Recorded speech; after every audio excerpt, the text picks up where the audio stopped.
Me da mucho gusto introducirles, ponerles en contacto con la doctora Gargi Bhattacharya, a quien yo conocí hace, creo que 27 años en la Universidad de Birmingham, cuando yo estaba haciendo el doctorado, y ahora ella recién inició su trabajo en el Sarah Parker Remond Center, en el Institute of Advanced Studies en University College London, del cual ella es directora.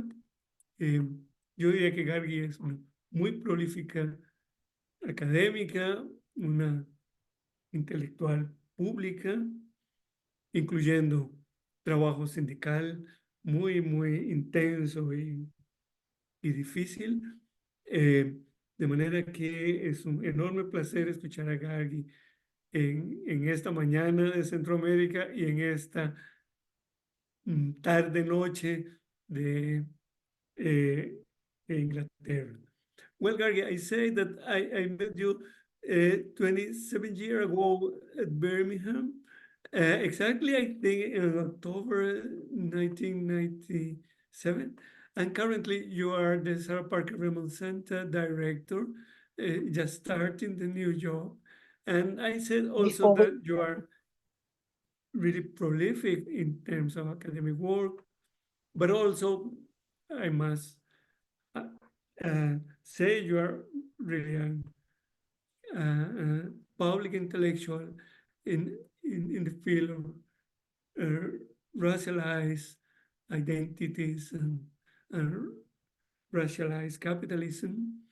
So there is a huge opportunity to learn from your work and to have these kind of exchanges that now are possible because technologies allow us to be in touch rather than traveling long distances from Britain to here or vice versa. So we are going to have translation from Zoom, and as you say, you will be speaking a bit slow just to be in touch, and we will taking notes and asking comments or questions at the end of your presentation. Thanks very much again, and we are ready to listen. Muchas gracias, Gary. Estamos listos thank you. para escucharlo. Let me try and share my screen. Oh, let's see. How do I have to do it? Oh, this is not good. How do I do it? No, it's from the window. Ah, here it is. Right. But do I have to do it as a slideshow? So can you see my slides now? Yeah. Yes, we can. Okay, excellent. That's excellent. I mean, I already apologize, but Gary, could you turn to full screen with below on your right? You can. Oh, it's already full screen on mine, but okay, but it's not on yours, huh? Ah. Okay. Below on the right, like politics. But mine doesn't look like that. Okay, so hang on, let me have a look. I don't know if you're left at the end of the. Because I've got again, and every time you change job, you have to have a new computer. Then I can't see how to. Okay, don't worry, it doesn't change. So you are not seeing the full screen. Hang on, let me try again. Let me just leave it and then try and.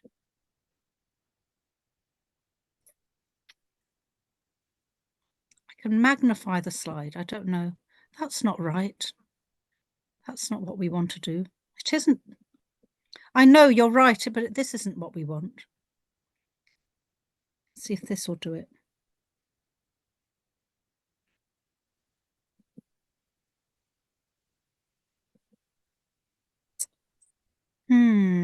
Doesn't matter.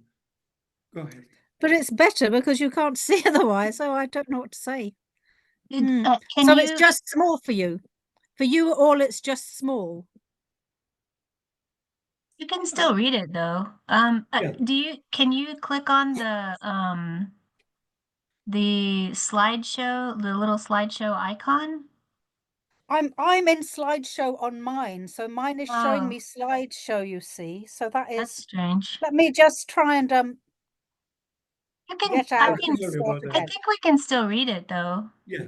Yeah. So that's you're fine. fine. seeing this, like you see the Yeah, outline and absolutely. then my whole screen, but when I go to slideshow, it's not showing that. I don't know what, because when I go on slideshow, my screen changes, but yours doesn't. So that's a bit strange. I'm going to try once more to set up the slideshow.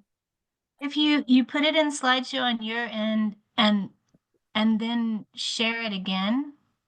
Do you know what I'm saying? Yes, that might be it. Okay. Let's try, except then once you put in slideshow on my end, you can't share it again because you can't get into the back into Teams because it takes all the things out. Yeah. 6-digit code from your keyboard to try. You have to look for it. Sorry about this. Okay, I don't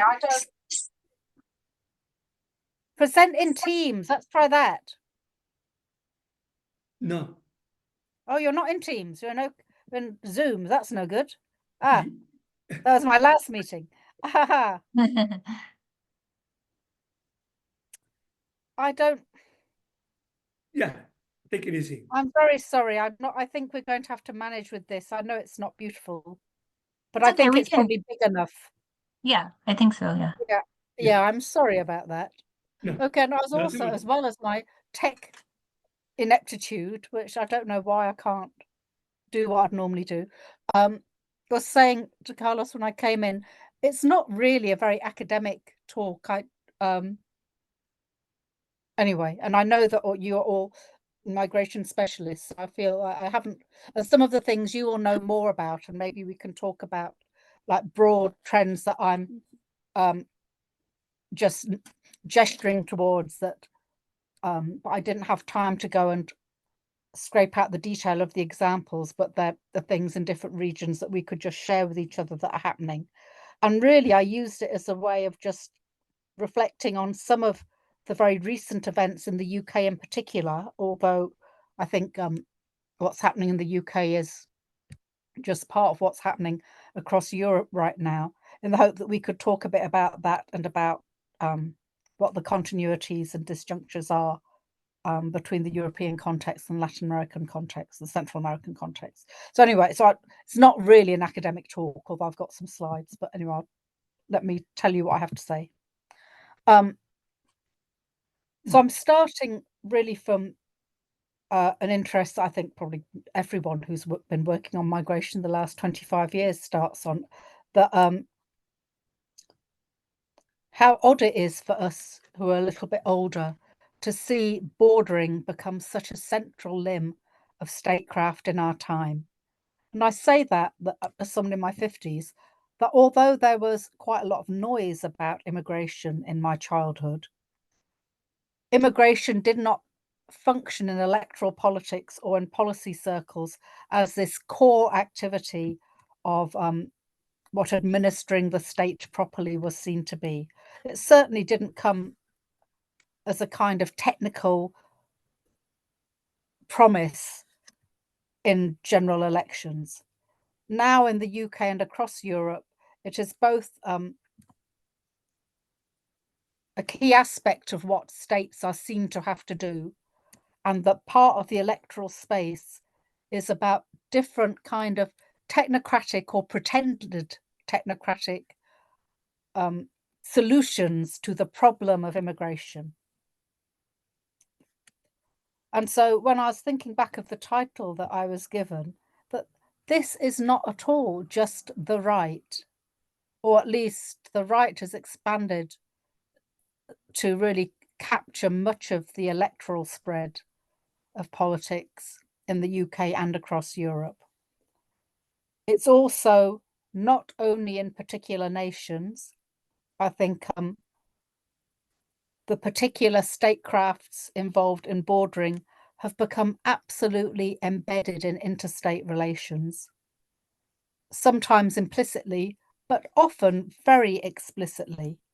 That now that way in which different states talk about their ability and their agreements about managing the border between them in terms of preventing the movement of people between them has become a kind of condition to be able to pursue other national objectives. And the agreement this is the most recent one that has been publicized in Britain, but Britain has been doing this quite a number of years, I would guess at least 10 to 15 years. But Britain signed an agreement with Bangladesh about tackling so-called illegal migration. You probably didn't hear because it was a very parochial news story, but Britain had a general election this summer, and the Labour Party, very, very right-wing version of the Labour Party, has come back to government after quite a lot of years.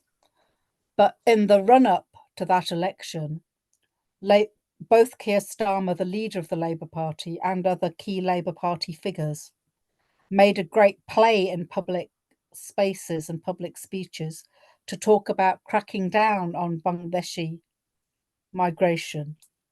Now, Bangladesh is not a significant sender of migrants to the UK now, and Bangladeshi migrants have different kinds of status. There's also a very long established Bangladeshi community within the UK who are not migrants. They're like me or my children, second, third, fourth generation. You know, that our immigration status is no longer in question, apart from the extent to which the immigration status of all Black and brown people in Europe is always under question. So it's not altogether clear to me why Bangladesh would do that. This is also, of course, this agreement happened before Sheikh Hasina's government was ousted in Bangladesh. You know, widely recognized that despite being the descendants of the secular and culturally based war of independence that Bangladesh undertook in 1971 against domination by Pakistan, even though Sheikh Hasina is the daughter of, you know, the key figures of that revolution, I think it's widely accepted, even from people within their party, that that the Bangladesh government had become extremely repressive, extremely corrupt, and willing to use all kinds of violence against opponents. That is the government who signed this accord with the UK to tackle so-called illegal migration. Now, I don't see how that makes sense for Bangladesh, apart from as some kind of performance of their allegiance to a certain Northern Hemisphere dominated idea of the movement of people. Because Bangladesh are not, you know, people are not being deported back to Bangladesh, that is not the asylum route into the UK. People might wish to come into the UK, but they often have family connections that allow that to be done, even within the narrowed routes of legitimate, you know, documented migration that the UK offers. So that's one set of things, that bordering is well established now as just this core aspect of what statecraft and demonstrating competence in statecraft is, and that is ranging across the political spectrum.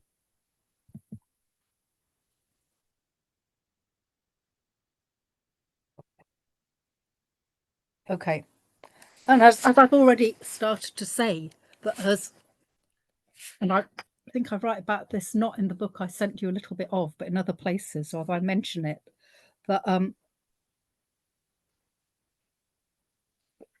how states go about not only the construction and definition of the border, but a kind of theatrical display of how good they are at bordering, both in harsh repressive ways and in kind of bureaucratic and technocratic ways. That has become increasingly central to the demonstration of sovereignty. And in the UK and other parts of Europe, that is very overtly and actually almost explicitly connected to the diminishing control that national governments have over other forms of so-called domestic policy, most of all economic policy. This was really quite openly said, the second part, through the 90s and early 2000s in this country, and really came back again only last year, no, 2 years ago, when we briefly had Liz Truss as a prime minister for 40 days. Then it came back as well. But the idea that previously a national government could demonstrate sovereignty by the internal management of domestic space. So certainly the internal bureaucracy of public services, and for a significant part of the 20th century, a very strong belief that the government had control and power to manage the economic levers within the national economy, that still economic policy that relied on the state's ability to issue currency or change the exchange rate for some key currencies, a strong belief that the government could control what public spending was, and through that control the speed, the growth, and the kind of distribution of the national economy. In the period past the 90s, with the real intensification of what we used to call globalization, no one talks about globalization anymore, but the ways in which global capitalism now operates alongside national states means that those kinds of claims and authorities around domestic policy are much more fragile. But Liz Truss came in to be the UK Prime Minister on even for the UK, a bizarrely right-wing and very strange set of economic policies. She wasn't elected. It came about because the then governing party, the Conservative Party, had an internal battle about the leadership. So Liz Truss was not elected to be Prime Minister, but she won the competition amongst her own members of Parliament to become their new leader, and quickly put into place an attempt to really go back to the earliest days of neoliberalism. It's a kind of Chicago boys with knobs on economic policy. It was tied up to quickly trying to cut taxes very quickly, of asset stripping within only Prime Minister for 40 days. But within their first budget, the global markets changed the UK's credit rating, their scoring of how healthy the UK economy was, in a way that really Britain today is still suffering from that. That there's a huge gap in our public debt that comes just from those 40 days of the Truss government. So that was a kind of demonstration of the limits of national sovereignty around the economy. So the border kind of floods into that gap as the thing that a national state controls, shows off on. It's this combination of actual material policy and political theatre. All those things matter very much. And as I've also said, that alongside that demonstration of sovereignty across the world, and we're seeing that all of the large emerging economies of the global south now also have, I don't know if it's all of them, all the ones I can think of also have quite harsh anti-migrant official policy as well. Certainly India does, and South Africa does. I thought Brazil had done for a while. You'll have to correct me. I haven't looked at what's happened in the recent changeover in Brazilian electoral government. But alongside that demonstration of sovereignty, we're seeing that for poorer, smaller nations, there's a kind of civilizational test of how they can also engage in this global bordering regime.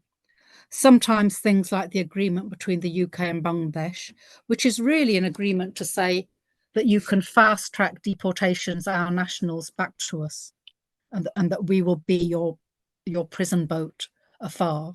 You don't have to lock them up within your own national space. But also, I think for some spaces where there's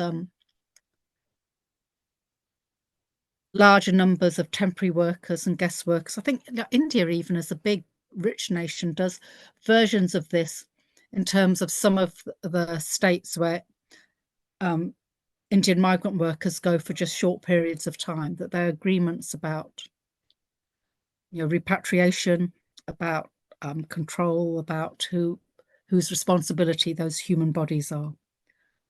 So I think in those ways, again,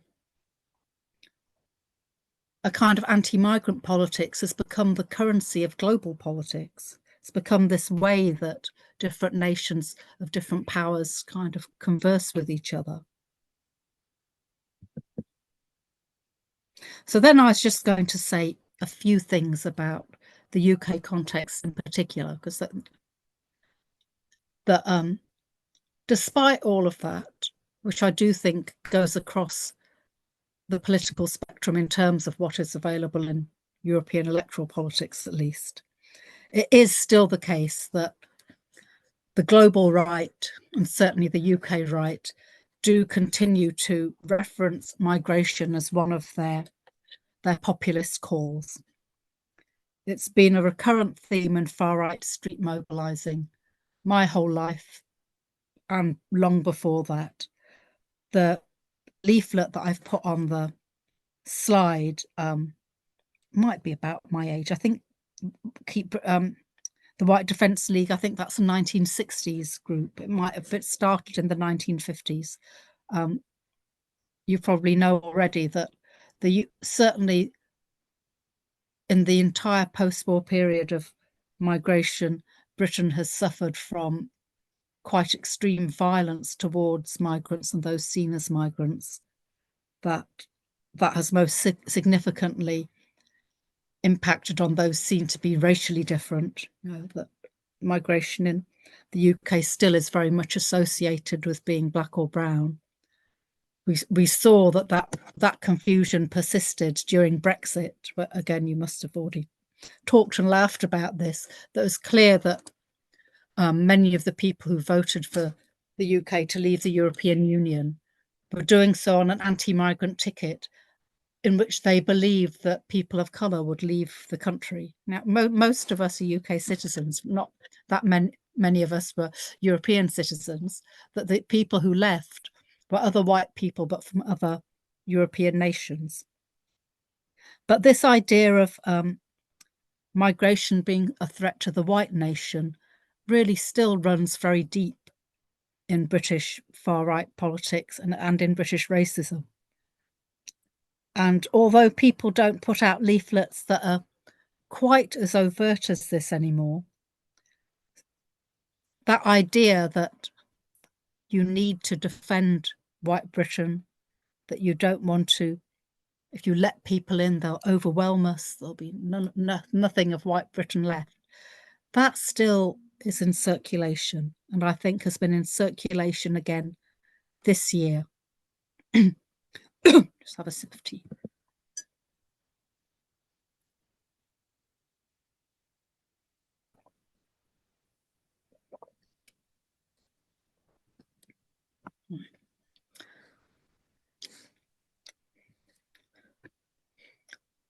Now, these are some things that I think about what's been going on in the UK in particular, and I think there are echoes in other parts of the world. I'm influenced a little bit, although I didn't reference it here, by a book by Richard Seymour called Disaster Nationalism, which is just out with Verso, and you might wish to look at it. And Richard, I don't agree with everything that Richard says, but I'm very interested in his framing of the kinds of global challenge that we are facing about a reconfigured right. And one of the things that he kind of says this, but slightly differently, but I've been thinking about it since speaking to him about his book, is that there's a kind of unholy alliance between state violence and street violence. As I've already said, that the escalating violence of UK border regimes are not restricted to governments of the right, that Britain has been going through a number of decades, probably around the time me and Carlos met, was quite early in this period of a new escalating phase of border violence. You know, Britain made it hard for people to enter from 1971, but it really only built a system of things like immigration detention, of escalating numbers of deportation, of the kind of the precursor to the highly militarized border that we see in Britain and across Europe now, I think in the 1990s. And that again was under a Labour government.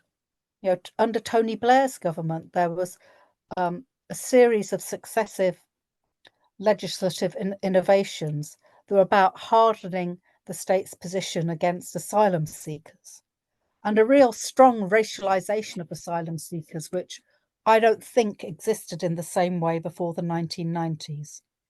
Before the 1990s, British racism just called us all illegal immigrants. We were all immigrants, and immigrant always meant you were illegal. Really, in the kind of disruption of the global order that happens after the end of the Cold War and the various ructions that happen, and also in the long aftermath of the break of Yugoslavia, there's, in response to the people who are moving across Europe around that, and also what we can now look back on and see as a quite insistent Islamophobic, like anti-Muslim racism and a kind of fear of Muslim others coming, the Labour government start to put together these ways of saying, no, asylum seekers are bogus. You know, first people didn't know who asylum seekers were, I don't think, before the 1990s in Britain. And then the idea that there could be such a thing as an asylum seeker who is bogus, these things all come up together. So people start to learn that people do not have rights, that they're always to be questioned, that even though the 90s is living through very extreme global realignments and people being spat out of the spaces that they live in, that Britain is learning to say, no one is really fleeing. There's no such thing as a legitimate asylum seeker. And since the 1990s, really both major UK parties and the smaller parties don't matter in British electoral politics, but them as well, have continued to run every election and every manifesto with a strong anti-migrant policy. The picture is from, I'm not sure what year it's from. It's from pre-Corbyn. It's from when Ed Miliband was leader of the Labour Party. Ed Miliband, famously son of Ralph Miliband, who is, this luminary of Marxist political theory. But Ed and David Miliband, the brothers, were both Labour Party frontbench politicians. And if anything, Ed Miliband is not on the far right of the Labour Party. He was seen as an acceptable candidate to the left, at worst a centrist candidate. But under his leadership, one of the ways that the Labour Party fought a general election was by having a series of key demands, key promises. And one of the top ones it wanted to say was controls on immigration. There's these really horrible mugs, which are kind of saying too many foreigners here, became just legitimate politics. And what I think now, I guess it was happening then, but it's been much more overt this year, is that anti-migrant politics from national governments, including national governments who are supposedly centre-left, relied on a kind of unspoken alliance with the far right in the streets. In the 1990s in Great Britain, there was a kind of resurgence of far right activity in the streets. I forgot, I was going to tell you this other thing. In the UK, fascist parties have tended not to seek election. They've sometimes had short periods of time where they engaged in the electoral process. But unlike some other parts of Europe, British fascist formations have not tended to run a big electoral machine, in part because they didn't have to, because there was always a porous barrier between, oh, sorry, I'm getting feedback. I don't know if someone's got their something on. Anyway, stop me if I can make that sound go away. There's always a kind of porosity between the explicitly fascist street right and the right wing of the Conservative Party. We know that through the 70s and 80s that there was direct contact between some street fascist groups and the right-wing elements within the Tory party. There was an overlap of interest and policy. The Tory party included groups such as the Monday Club, who are extremely right-wing as the National Front and the British Nationalist Party, who were the key kind of... I think someone might have their mic on. María Andrea, ¿puedes cerrar el micrófono? Sorry about that. Okay, yeah, is that all right? Yeah. María Andrea. Hola, María Andrea, Yeah. cierra el micrófono, por favor. Profe, creo que usted le puede desactivar el audio si quiere, como host. Creo que le puede Sí, desactivar así el audio. more dictatorial. Sí. Let me try. I'm not familiar producing silence. Yeah, muchas gracias. I'm Go so ahead, sorry. I'm so Karen. sorry. I'm on the bus. Sorry. Oh, no, that's okay. It's so easy to do, but it's just if you have your mic on, then we hear everything that's happening around you. Yeah. So, okay. So like the far right in Britain that wasn't their tactic to try and gain mainstream electoral support. They'd sometimes run candidates, but they didn't have a big electoral strategy. They weren't like Front National in France, who've had really 2.5 decade strategy of how to become the leading party in France. That wasn't how the UK far right operated. But how the UK far right operated was by mobilizing in the street, so making a populist call to what they believed was a unrepresented racist rump in the country.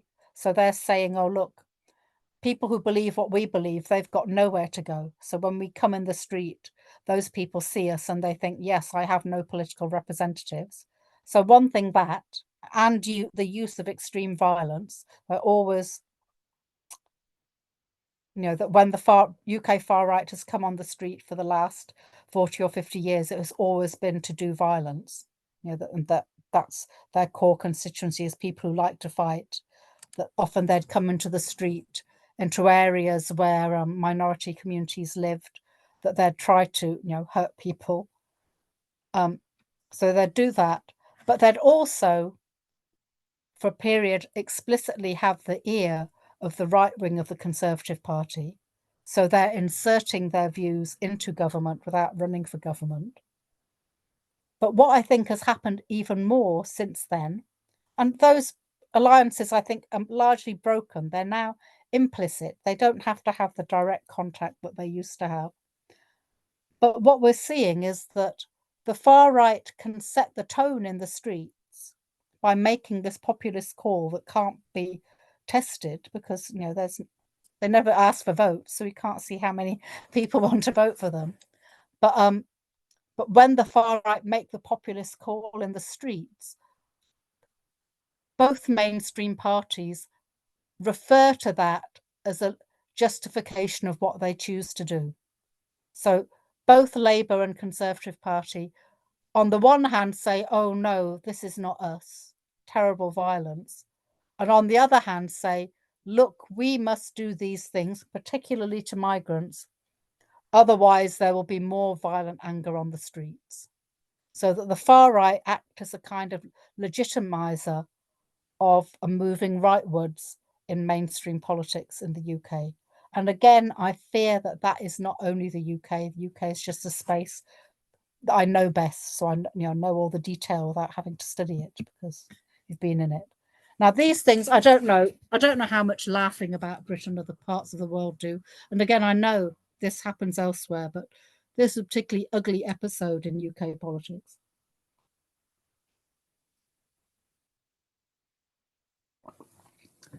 So Rishi Sunak, brown man at the top, was the last Prime Minister of the UK before, when was the election, May or June? And worth noting that, look, Asian man, descendant of migrants, but really a hardening of anti-migrant rhetoric within the Tory party. Now there is really no more liberal voice in the Conservative government, party, they're not government anymore. They're at present trying to elect a new leader, and they're down to the last two candidates, and both of those candidates are from the hard right of the party, absolutely against immigration, against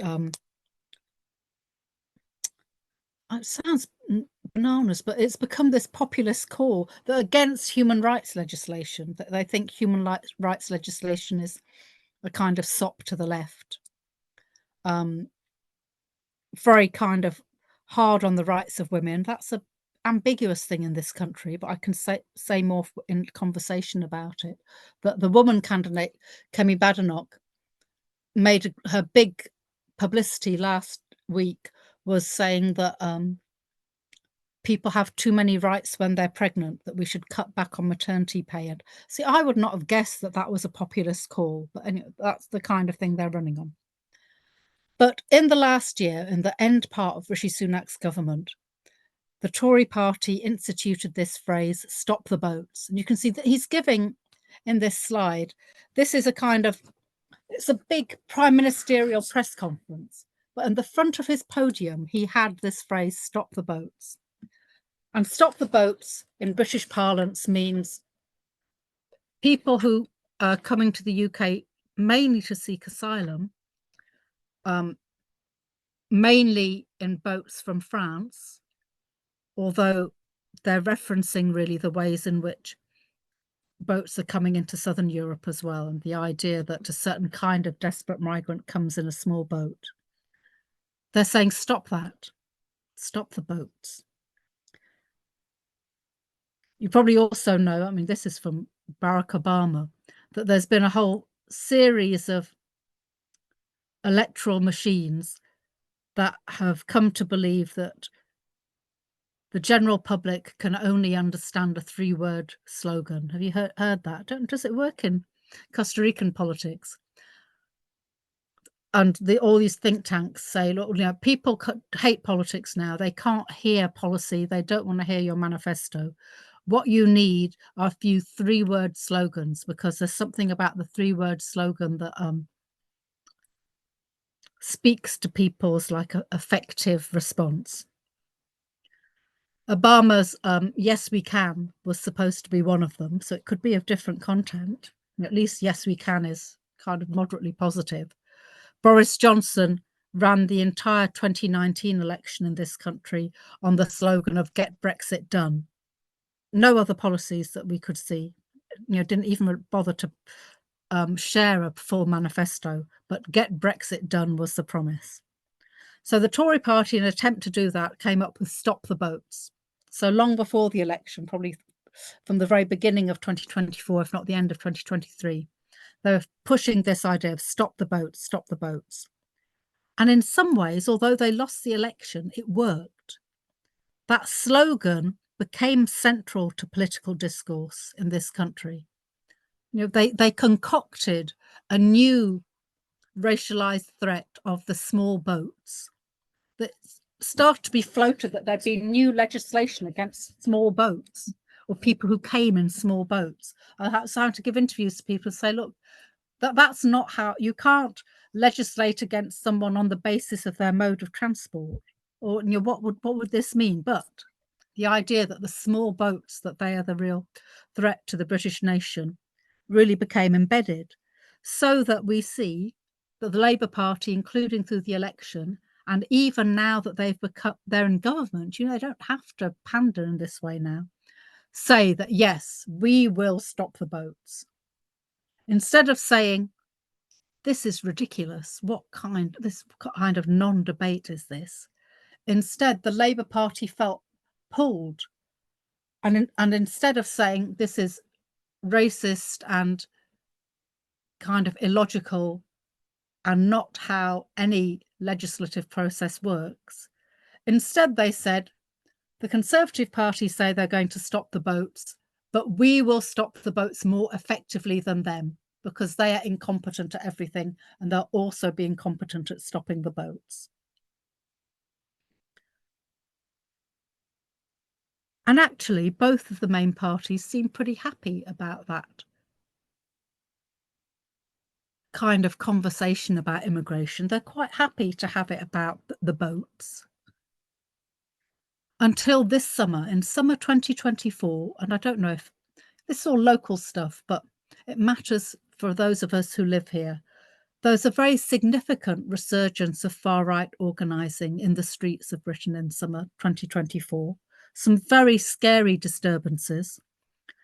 Crowds of, one of the horrible things that happens to people in the asylum system here is that part of the hostile environment that you might have heard of, that Theresa May, a previous Conservative Party Prime Minister, when she was Home Secretary, put together a kind of basket of policies called the hostile environment. And what the hostile environment is supposed to do is to make it so horrible for people who migrate here, even if they're desperate and seeking refuge, that the hostility of the environment will dissuade them, or perhaps persuade them to go somewhere else. And so that was about cutting resources, dehumanizing kinds of practices. For a while, they didn't let people have money. You had to use a different kind of currency so people could see that you were claiming refuge.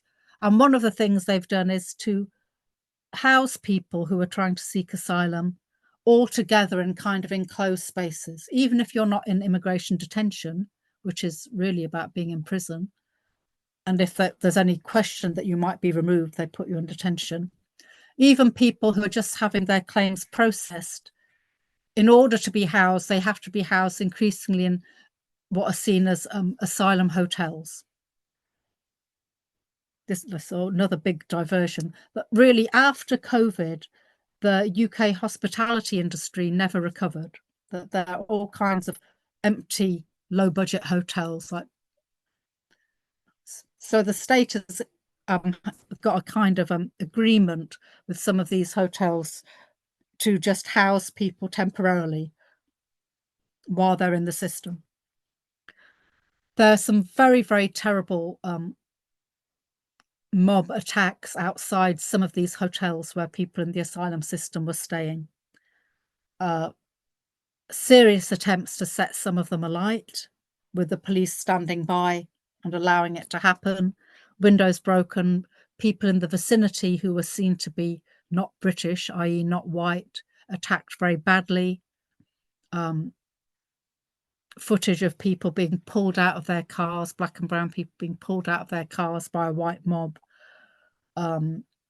Mobs marauding down streets where black and brown populations lived, probably not in the asylum system, breaking windows. Another famous case is that an African man who works as a care worker, Britain has an extreme care crisis because of a rapidly aging population and a lack of younger people to look after this suddenly much more aged population with complex care needs. A man who does one of those jobs had his car completely burnt and set alight, and it was kind of a piece of public news, you know, that even the people who are trying to help Britain can't live. And in those disturbances, "Stop the boats" was a key slogan. It was a slogan that got taken up by the fascist right. They didn't coin it. It comes from the Tory party, came from our then Prime Minister. But it becomes then the thing that's chanted outside hotels while people put petrol in the doorway. And there was a bit, very briefly, a bit of public debate in this country about, well, should we understand that then? When the fake policy promises of mainstream political parties then are recycled by street fascists to attack people in the street or try and kill them. That can go very far. As you can probably guess, what happened is that Keir Starmer said, no, this is a law and order issue. I'm going to lock up all the thugs of all kinds, meaning our side and their side.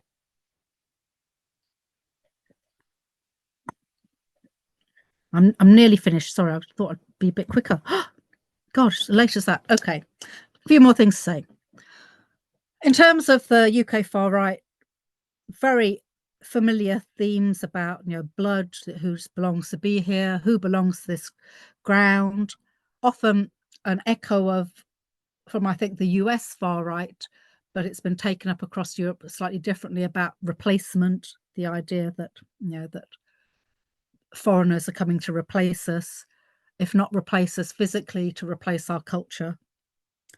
And a very strong push in the UK these days, sorry, I've talked for ages, I must hurry up, about so-called two-tier policing. I'd never heard that phrase before this summer, but that has been another refrain of far-right organising. This kind of repeated suggestion that people of colour are not policed leniently, which is not, the opposite is the case, as people who know anything about policing globally know. But the idea that white people are policed, when white people try to defend their rights, they're policed violently, but everyone else, you know, or people of colour have a lenient way with the police. And this is the bit that I wanted to end on, these last 2 points. That the right in the UK, both the street right and the kind of slightly more respectable right, has been framing itself for some time as anti-establishment and authoritarian, which I think it's just worth saying that to each other and understanding it. The UK far right is very much mobilising against established politics, even when it repurposes their slogans, even when there's lots of interfeed between right-wing electoral politics and the street right. That anti-establishment framing is shared both by street fascist groups, who kind of say you can't trust any of them, and set themselves up as a kind of anti-establishment force in the street, that kind of populist force, and by the electoral party Reform that's led by Nigel Farage. Nigel Farage was the founder and leader of UKIP, I've forgotten what it called, Independence Party, UK Independence Party, that really instigated Brexit without ever having held a MP seat at that point, that they managed to push the Conservative Party into holding the EU referendum. After getting that, now Farage has returned again in a new guise with this party called Reform. Not clear what Reform's agenda is, apart from to be pressure from the far right to the Conservative Party. And they now have a few MPs, I think. So it might be that we're seeing a shift in UK politics, because although Farage explicitly represents himself as a respectable politician, he is much loved by the street right, and that there's clearly, again, a return to that explicit collaboration between Reform as an electoral party and assorted street fascists. But by positioning themselves, both of them, the street right and Reform, against the political class, they do speak to something genuine in the dissatisfaction that many people feel with officialdom, the state, and their electoral options. You know, Keir Starmer's Labour Party won a landslide victory in the general election this summer, nearly wiped out the Conservative Party. And yet now, even within 4 weeks, and now I think it's been about 8 weeks, he has some of the lowest polling rating of any prime minister. The polls in the last 2 weeks say that a greater number of people feel well disposed towards Rishi Sunak, the voted out Tory prime minister, than they do to Starmer. Rishi Sunak was hugely hated. You know, even the Tories hated him because they hated him for being a foreigner. They just had to have him because Liz Truss messed up so badly. So it's something that's reform has picked up on something real in people's just ending of patience with electoral politics. But where that leads us is quite scary, probably. So this is where I wanted to end. I'm sorry I've spoken for so long. I said I'd only speak briefly. Certainly from the UK, it feels like we're seeing a re-energized right that feels its time has come. But it also isn't only the UK. I know that these kinds of violent attacks on migrants that push electoral politics to enact even more punitive policies against migrants is a kind of unholy alliance that can be seen in many parts of the world. But my sense from Europe, and we've also, no, I haven't said anything about Germany because I didn't have the detail at my fingertips, but we could try and talk about that as well. It's quite a big deal for Germany to see such huge electoral success for explicitly fascist parties. It seems very obvious across Europe that anti-migrant politics acts very openly as a substitute for a broader functioning politics. It's in the absence of anything else working or having any hope that electoral systems could make anything work, that anti-migrant politics takes up all the space, because the border, you can do that. And I thought we might talk about whether they can really go on like this, or like what the cracks might be. But I've talked much too long. I'm so sorry. See, because I couldn't see you. I was just excited to talk about the far right in Britain. Thanks very much, Gargi. Ahora podríamos tener una pequeña sección de preguntas, comentarios. We are going to have comments, reflections, questions, Gargi. ¿Alguien quisiera iniciar? ¿Alguien tiene alguna inquietudes? Gargi, Daniela is writing in the comments section. Okay, all right, okay, let me the get the chat open, yeah. Yeah. All right. Yeah.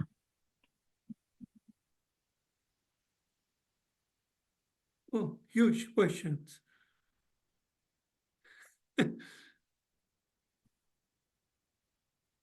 Muchas gracias, Daniela. Muchas gracias. Muy interesante. Right, okay. Right, okay. Shall I have a go at those big questions? Yes, or do you want please. to take a few? Or shall I have a go? I'll start. And please, other people should speak, because I'm talking forever. Like shut the windows and just talk to myself for an hour. That's bad. I do think that we're in a kind of a point of political break, and that some of the ways in which people of all political stripes are exasperated with their electoral choices, and also because of just the intensification of state violence across a number of axes, is making new movements of solidarity just emerge quite quickly. Even before the genocide in Palestine began, I think in Britain we were seeing things that, if you'd asked me 20 or 30 years ago, I thought, you know, Britain is not going to be ready for this, but very active forms of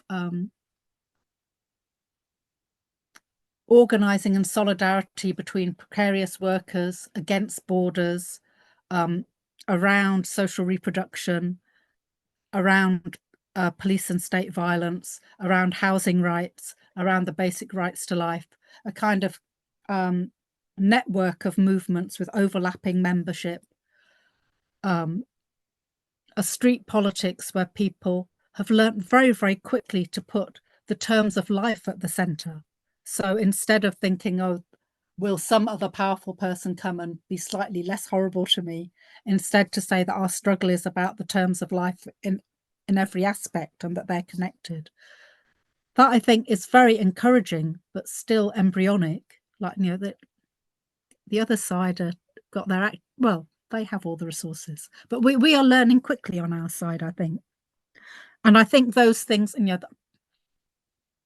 I write this kind of stuff and I say it too often, so forgive me if you've heard me say it before. But I think what I've thought is very encouraging about engagement with ideas of such as racial capitalism, and I don't think that writing about racial capitalism is some new final word that will somehow have a differently nuanced account of the capitalist beast and then we'll win. But I think it's been a way of thinking and writing and organizing that allows us in this interim period to see that capital is at once totalizing and differentiating, and that partly how it embeds itself in our lives and steals our life force is by arranging space, time, status, and the means of life in ways that we can't see each other, that puts us on these parallel paths and these different segments. And I think more even than the scholarly debate, but the scholarly debate has been important and has allowed me space to think about this, but the kind of street politics debate about what is racial capitalism has partly been people finding ways to look sideways to see who else is being hurt and damaged, which is not yet, it's not yet the movement of movements to save us all. It's not yet the political agent that will go across these spaces, but it is the beginning of using our analytic purchase to be able to comprehend how our lives are wrecked differently but simultaneously, which that's what I think is one of the key insights of the analysis of racial capitalism. All our lives are wrecked simultaneously by the same beast, but differentially, in a segmented way, in ways that is not automatically unifying of our side, as we might, you know, still people might believe that. I don't know. So that does, maybe that's all three of them. So like, otherwise I'll talk all the time. So let other people talk and other people should answer the questions as well and tell me what the points of commonality or difference between Costa Rica and what I've said about Britain might be. Yeah, thank you, Gargi. I would like to add to Daniela's question something about do you think it is possible to frame, let's say, a progressive politics of migration? How to, I mean, I think let's say the left don't know how to speak about migration beyond the mainstream kind of right-wing politics. It is the challenge here in Central America and Costa Rica in particular. Do you think we need to go beyond the critique of, as you said, the far right ideologies on migration and think about how a progressive politics of migration may look like? Could you say something about? No, absolutely. And I really hear what you're saying. And when I try to explain that the ability to administer a border regime, even when that is presented as almost purely technocratic, and mainly it's presented as both a nationalistic and a technocratic endeavor, has become so embedded in the electoral politics of so many places that to refuse that is to say we are unelectable. It's like being in 1975 and say that, well, we have no control over the national economy. Well, you're just out of the electoral game, because that's become such a key gesture of sovereignty, which is part of running for national office. But it's also fictional, just as through the 70s and 80s, the pretense that national governments were, managing in a kind of isolated way their national economies. That was also fictional. It's just the political fiction we were living at that time. But I think you're right. Somehow we can't win that game. That's what the Starmer government has done, who are not a government of the left. But so they have decided to engage with the politics of migration, to say, we won't question any of the claims or promises made by our right-wing adversaries. We will just say we are technocratically more efficient and effective at carrying them out. And you can see an echo of that. The Starmer government was a bit more shameless, but you see versions of that, I think, all over the world now, that the only left and centre-left electoral response is to say, sometimes perhaps a little less cruelly, often just more effectively. And I think somehow it's hard, isn't it? Because it's been a very successful, decades-long campaign to say migration is a threat to those already settled, or is a threat if not managed correctly, and no party that cannot manage that threat is fit to manage anything else. It's taken 30 or 40 years for that to become absolutely embedded political common sense. As far as I know, nearly everywhere in the world. There might be some places where not.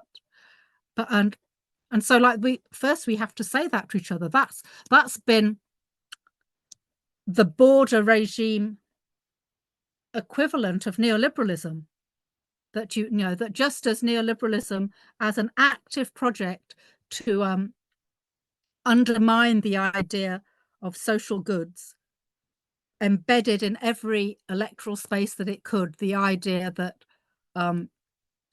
good government must give space, encourage business, keep down inflation, and could only do this by being highly punitive towards the public sector. A parallel to that is how it's become embedded in a kind of political common sense in many and perhaps all parts of the world, that effective government must be effective bordering. And then we've kind of already lost, haven't we? Because all the main parts of the debate already are not up for debate. But perhaps the first thing is maybe we could make it, because of Zoom, we could make an international conversation about just this point to begin. Thank you, Gargi. I would like to introduce Professor Sarah England from Soka University, and she's doing her sabbatical here and is joining the seminar. Sarah, por favor. Thank you. Hi. Yeah, I know it's kind of confusing. Last name England, but American accent.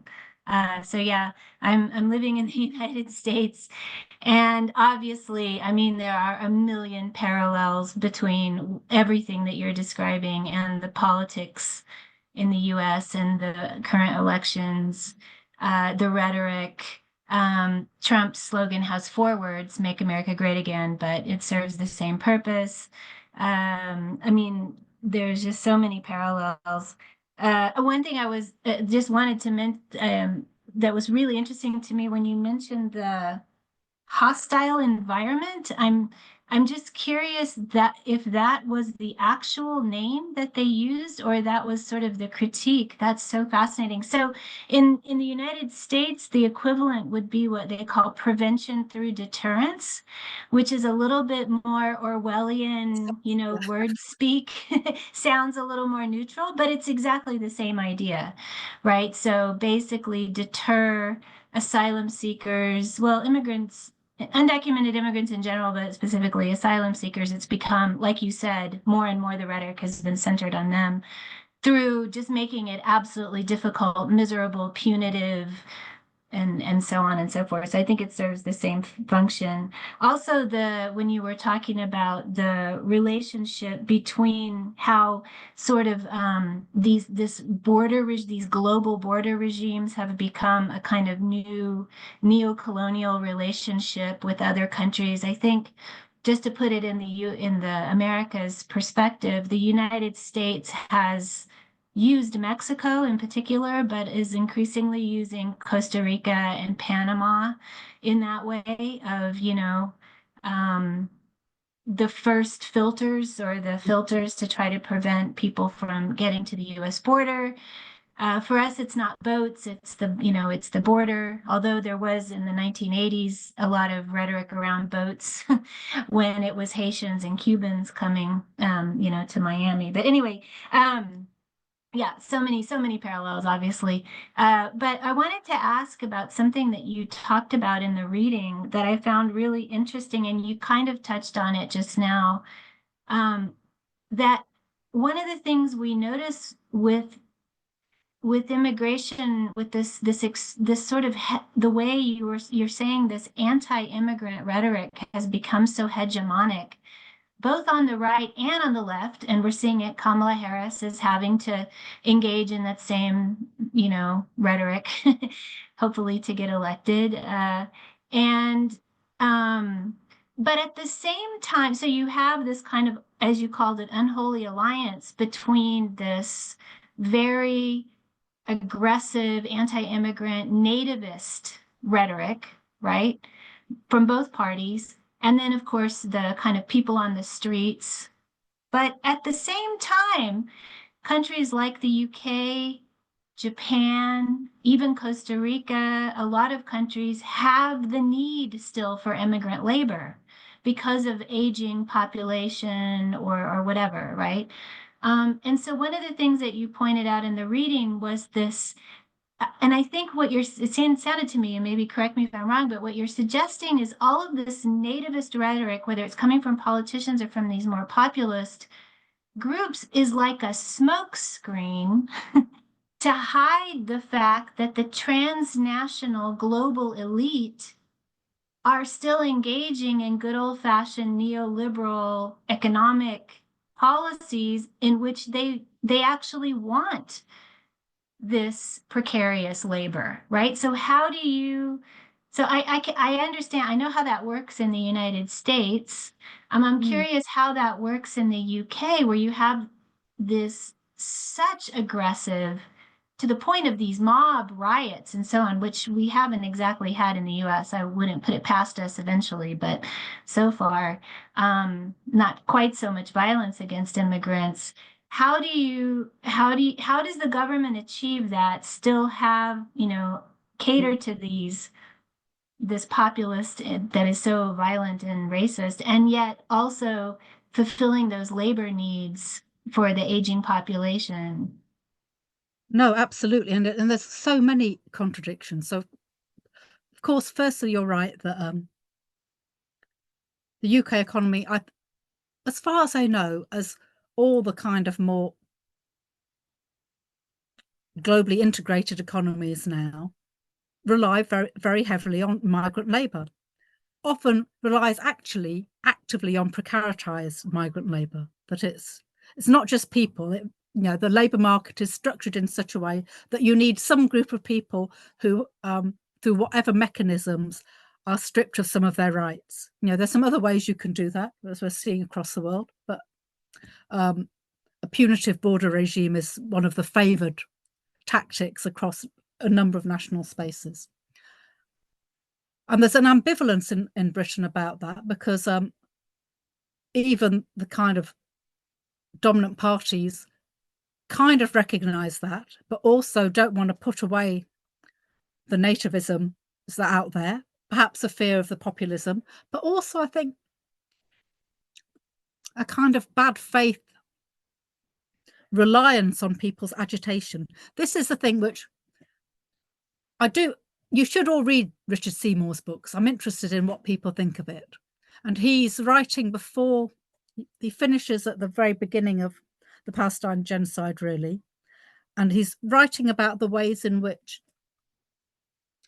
the street mob is kind of excited by its passions, and that is productive, and it makes this.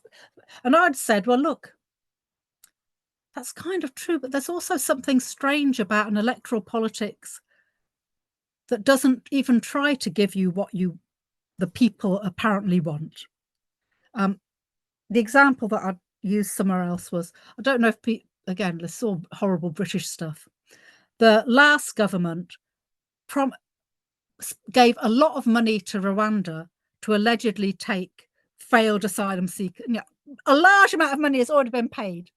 Rwanda made it pretty clear, well, you'll be hard pushed to get anyone here. And lo and behold, no one has got there.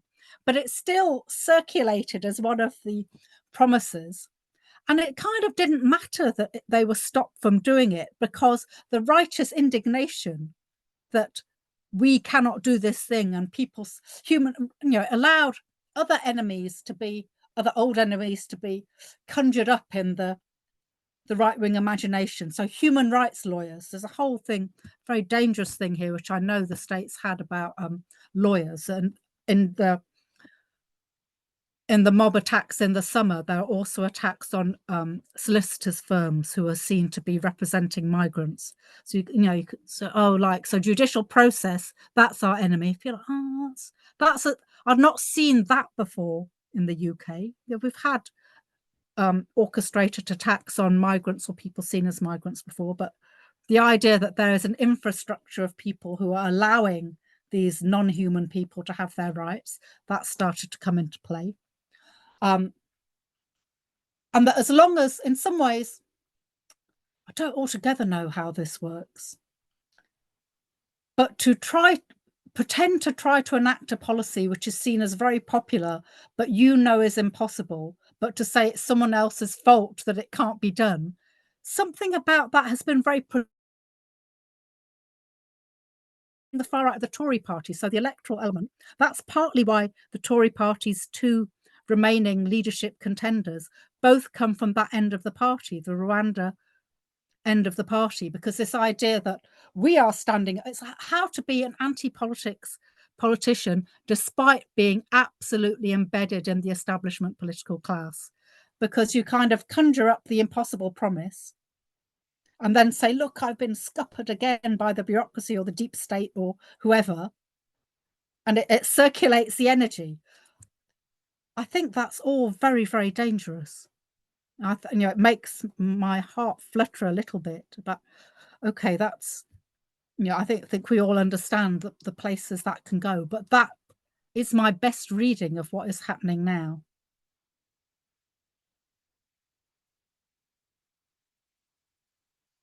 Thank you, Gargi. I don't know if there is any other comment, question. No sé si hay otro comentario, pregunta que se quisiera hacer. Can anyone tell me whether, I know, just for my own interest, anyone in the room tell me about what the parallels in Costa Rica or other parts of Central America might be? Because I don't get that news here. So just even in an anecdotal way, it'd be really good to hear, or whether people work on other countries or other regions that I don't know about. Because otherwise, I'm just guessing that Britain is a symptom of a global complex, but it might not be. Yeah, well, there are a number of similarities in terms of bordering.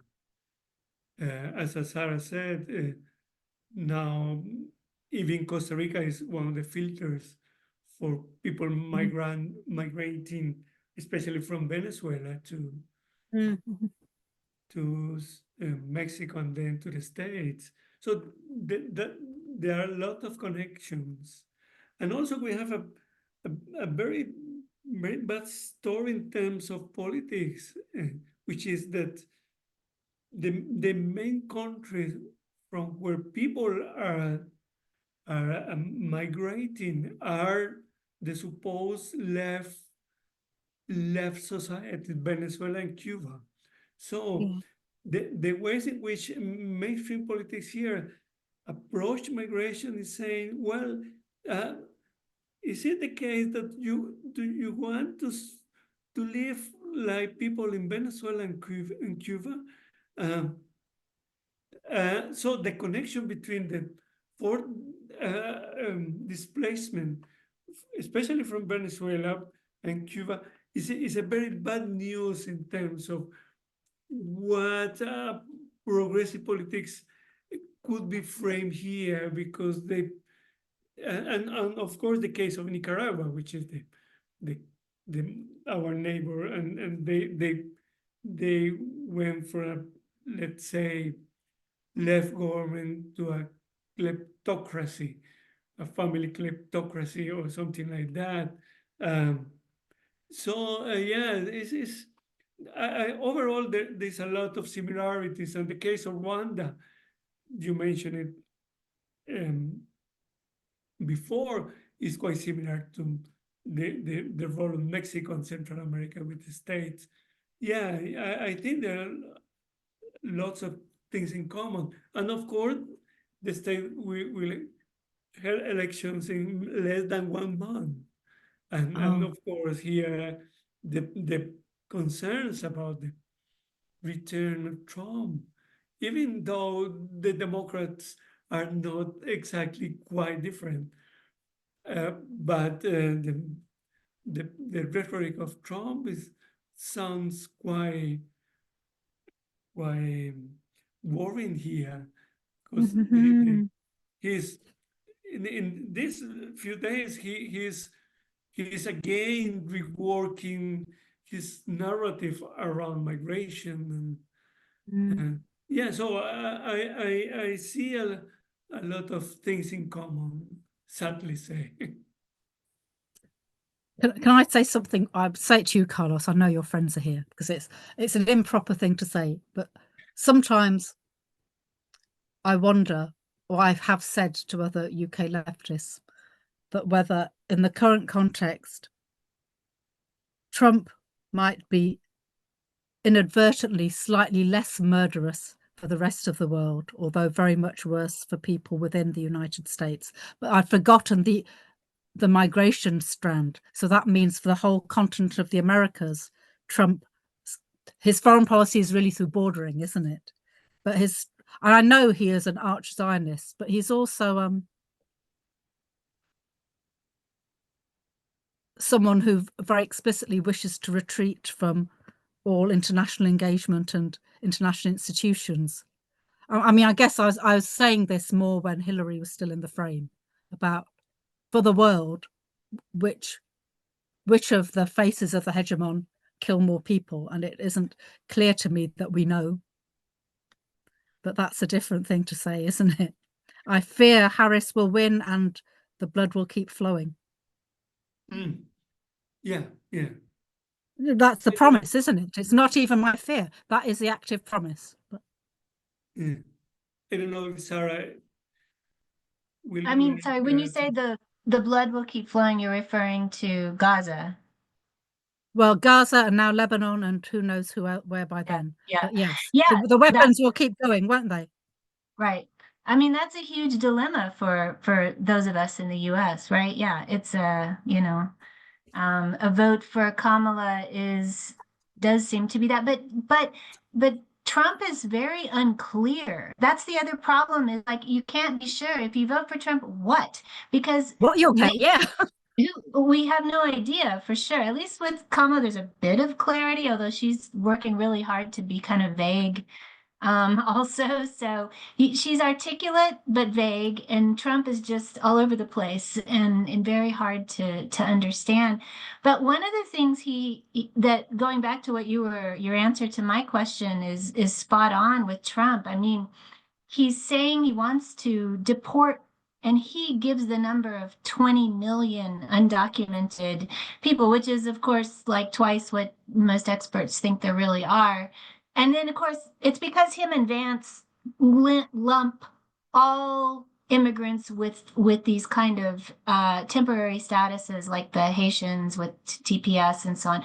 They just call them all illegal. So in their mind, there's 20 million people illegal, which is not technically true. But anyway, and then he's proposing to deport them all, which, as you said, it's impossible. I mean, it's, even if he really, really wanted to, which I kind of doubt, I think he's just saying that, but how would he do that? He's talking about using the US military. He's talking about using the civil guard. I mean, all these things that no one's even sure if he technically can do. But it's exactly what you said, that this is what he'll do if he gets elected. He'll say he tried to do it. He got stopped by the bureaucracy or something. Yeah, the deep state. And then in the meantime, you have all this cheap labor because these temporary statuses eventually expire.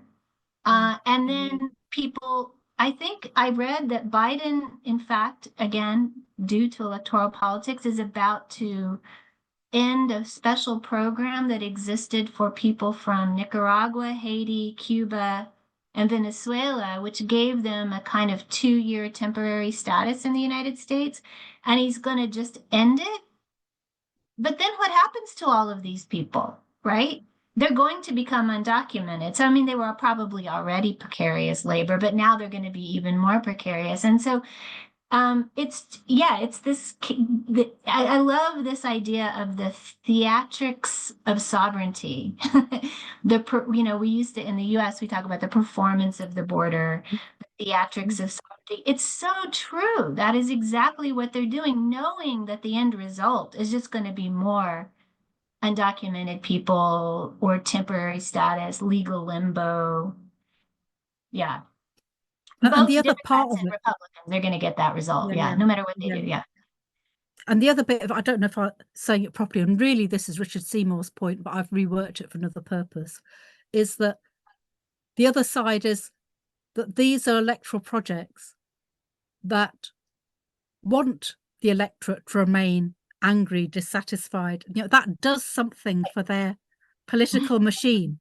That's why I really still find hard to process, because I'm so raised in an idea that politicians might lie, but they are pretending at least to do something which has some correspondence to what the electorate says it wants. But this is breaking all of that. It's saying the way I am like you is by showing you that really politics cannot work, but vote for me because I'm an ordinary person like you, and look, some other terrible regulation is stopping us from. This is dangerous, well, we all, scary times. I don't know. And then very hard from the left, what can we can't like defend bureaucracy. We don't believe that the bureaucratic state gives us what we want either, to say, oh no, we must have. So it's like, oh well, so it really wrong foots not even the electoral left, everyone, because any idea of regulating public space is like, oh well, you're with the kind of Jobsworths, the people who stop the will of the people, who kind of got invested interest, or this all kind of starts to spiral, doesn't it? Thanks, Gargi.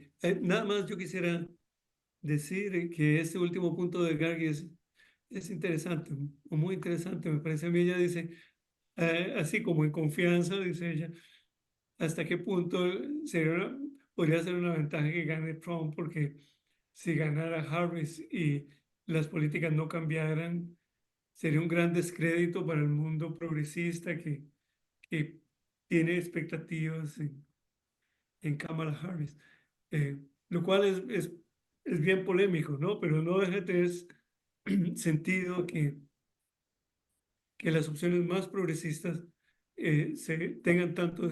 puedan tener descrédito y haya menos